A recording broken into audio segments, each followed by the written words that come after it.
네, 안녕하십니까. 반갑습니다. 원예는 TV입니다. 자, 오늘도 여러분들과 함께 토지에 대한 얘기 한번 계속해서 나눠보려고 합니다. 최근에 집권 여당과 야당, 그리고 내년에 있을 대통령 선거 후보단들이 정해진 것 같습니다.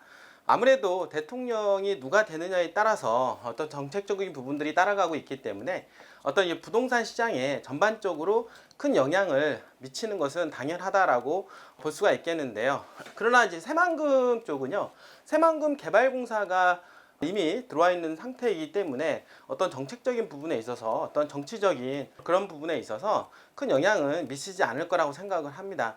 물론 미친다 하더라도요, 지금 여당과 야당 모두가 새만금을 개발해야 된다라고 하는 이런 부분에 있어서는 서로 합의가 이루어지고 있다라고 말씀을 좀 드릴 수가 있기 때문에 새만금은 좀 더 계속된 어떤 발전된 방향으로 나아갈 거라고 생각을 하게 됩니다.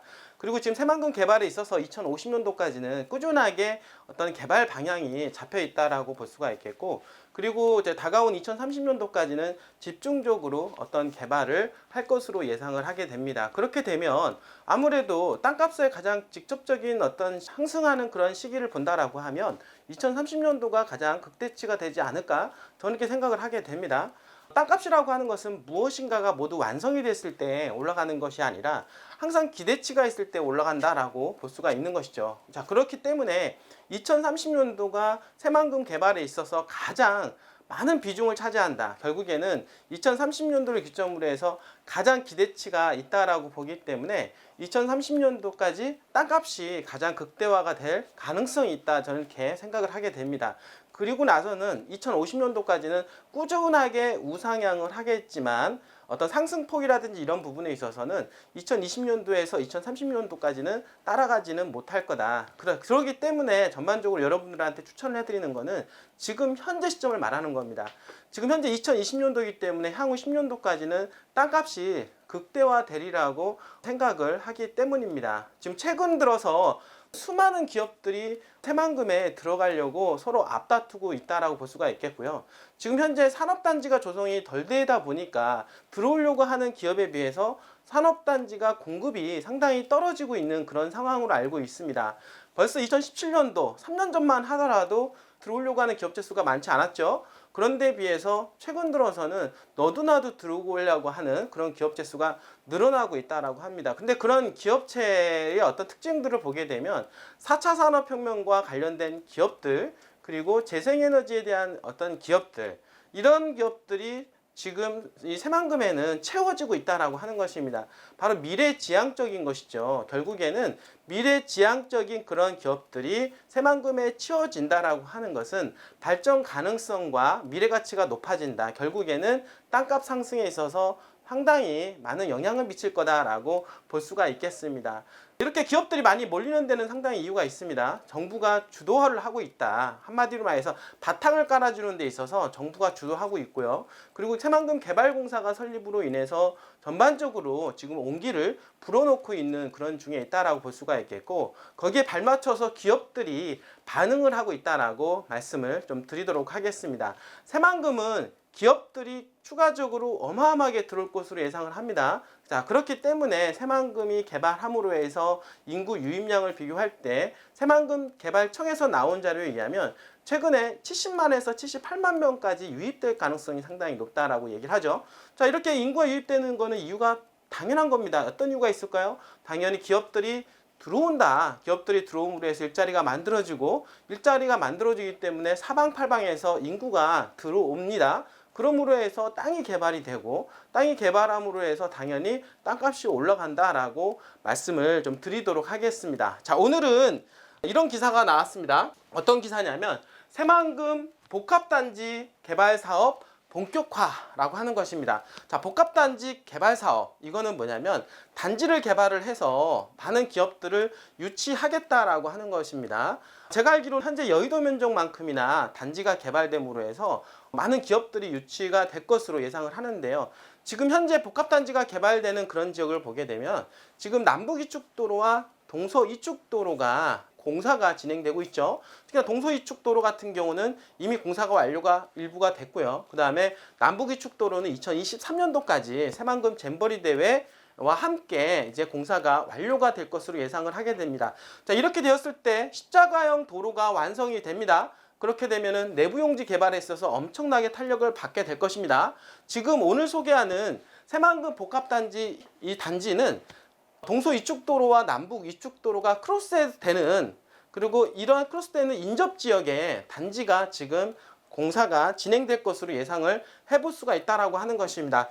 자, 오늘 나온 기사를 한번 보시게 되면은요, 여러분들, 자, 보시면은 첫 번째 주식회자 사냥이라고 하는 회사가 이제 컨소시엄을 통해서 한 3천억 원대의 사업비를 투입하여 새만금 첨단산업 중심 복합단지 등을 조성개발 사업을 추진한다라고 2일 밝혔는데요. 한양을 비롯하여 여러 건설사들로 하여서 이제 컨소시엄을 통해서 이루어지게 되는데, 지금 현재 이권 요건이라고 하는 것은 김제 쪽 방향을 말씀을 드릴 수가 있겠는데요.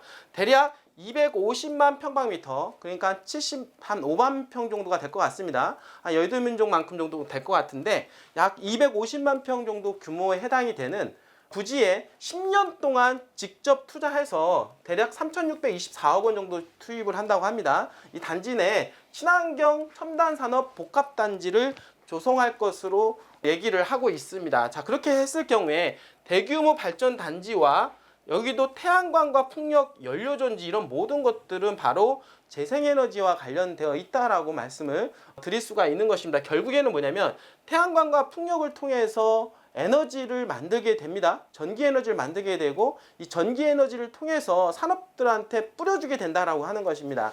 또 이제 산업화가 이루어지게 되는데, 이러한 것들을 100% 충족하는 것을 RE100이라고 얘기를 하게 되는 것이죠. 이제 앞으로는 대한민국이 2050 탄소 제로를 선언을 하게 되었습니다. 앞으로 2050년도까지는 탄소 배출량을 제로로 만들겠다라고 하는 것입니다. 결국에는 화석연료는 없어지게 되는 거고, 이것처럼 신재생에너지가 부각이 될 것이면 틀림이 없기 때문에 새만금은 거기에 보조해서 당연히 뜰 수밖에 없다라고 하는 것입니다.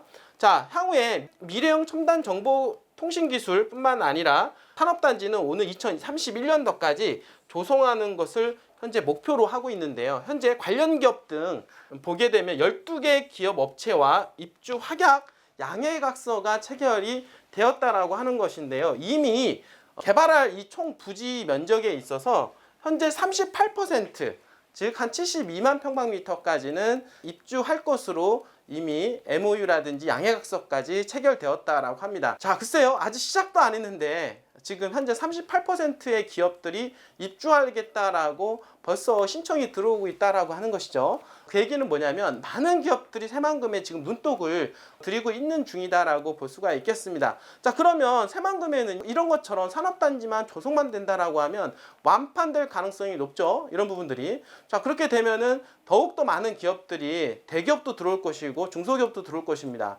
자, 지금 여러분도 아시겠지만 평택의 고덕신도시 알고 계실 겁니다.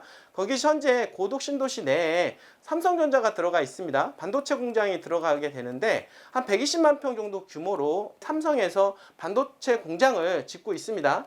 그로 인해서 거기에 관련된 중소기업들이 80만 평 정도 해당이 되는 기업들이 들어올 것으로 예상을 하고 있다라고 하죠. 그 주변에 들어오게 된다고 합니다. 자, 그렇다라고 봤을 때 이거 새만금 단지 내에 많은 기업들이 들어온다면 대기업이 들어올 확률이 상당히 높겠죠. 그럼 대기업들이 들어온다라고 하면 거기에 따른 중소기업, 관련 기업들이 어마어마하게 유치할 것으로 예상을 하게 됩니다. 1차적으로는 새만금 단지 내에 들어오겠지만은 향후에는 새만금 주변, 그러니까 인접지역, 군산과 김제 그리고 부안 일대에 개발이 가능한 땅, 그런 주변 일대에 산업단지가 추가적으로 조성될 가능성이 높다라고 볼 수가 있는 것입니다. 자, 그러면 그렇게 될 수 있는 그런 가능성 있는 지역에 미리 선점을 해서 땅을 여러분들께서 가지고 있다라고 하면 그렇게 되었을 때 당연히 땅값이 올라갈 것이다. 그러니까 투자라고 하는 것은 그렇게 될 지역에 미리 가서 선점을 하는 것이